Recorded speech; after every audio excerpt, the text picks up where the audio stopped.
Makam milik warga Kabupaten Sukabumi yang sebelumnya pada tanggal 19 Mei lalu divonis meninggal dunia karena berstatus PDP Corona. Dari hasil rapid test kembali dibongkar oleh pemakaman yang berada di Kampung Babangkan di lokasi yang tersebut adalah dihebohkan di dunia maya fakta-fakta tentang kematian jenazah COVID. Dokter dan kemudian tenaga medis yang lain ataupun rumah sakit secara personal dia punya yang namanya sumpah dokter. Kalau itu terjadi,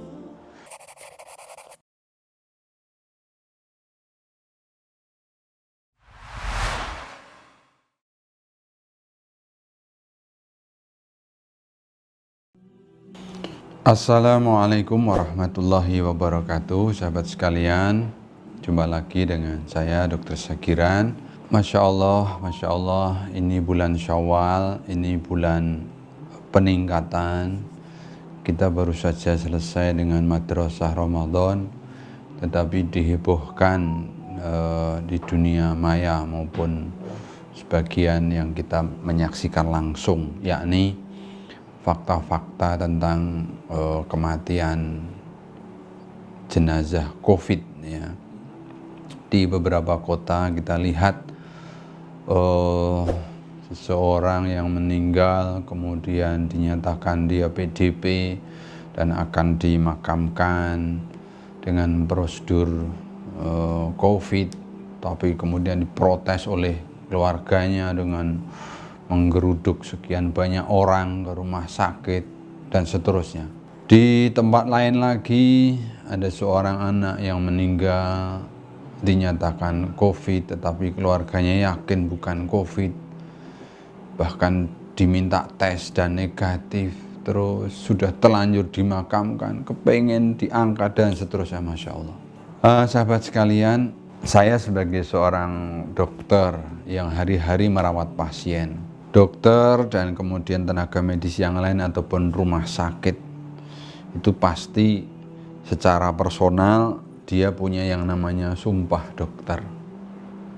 Jadi sejatinya sumpah dokter ini menunjukkan jati diri, integritas seorang profesional. Apa itu? Yakni menjunjung tinggi kebenaran dan kejujuran. Sehingga ya bisa saja sih namanya orang sedang lemah iman begitu, sehingga dia akan berbohong, dia tidak jujur, dia berkata yang tidak benar. Kalau itu terjadi, maka layak seseorang tersebut diberi sanksi profesi, misalnya dicabut izin praktek atau diberi sanksi yang lain menurut Majelis Kehormatan Etik dan Praktek Kedokteran. Nah, dalam hal ini kalau diagnosis suatu penyakit itu betul-betul sudah tegak dan keluar, maka ini sejatinya punya kekuatan hukum. Jadi siapapun tidak bisa melawan ini. Ya, kalau ada yang keberatan ya ada mahkamah ya praktek kedokteran gitu. Bahkan kalau ditengarai ini suatu yang mengandung unsur pidana, ya layak untuk naik kepada pengadilan gitu. Misalnya diagnosis tersebut ditengarai mengandung penipuan sehingga berimplikasi kepada keuangan misalnya.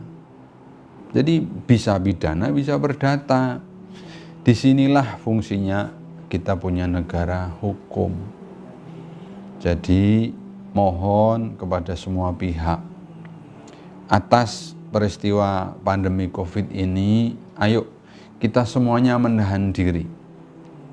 Yang dokter, tenaga medis, rumah sakit harus profesional betul. Diagnosis itu kan sudah punya kriteria, kapan disebut PDP, kapan disebut positif COVID dan seterusnya, sudah punya kriteria. Dan selalu kan ini komunikasi dengan keluarga. Kalau sudah jelas dan benar, mari kita semuanya mentaati protokolnya. Kenapa? Untuk kita semua. Untuk kita semua. Ya, tetapi kalau ada yang tidak benar, selesaikan dengan baik juga. Kalau kemudian kita main demo, main garang, kemudian waduh, jadi kita seperti kumpulan manusia yang tidak beradab, maka akhirnya akan timbul keresahan.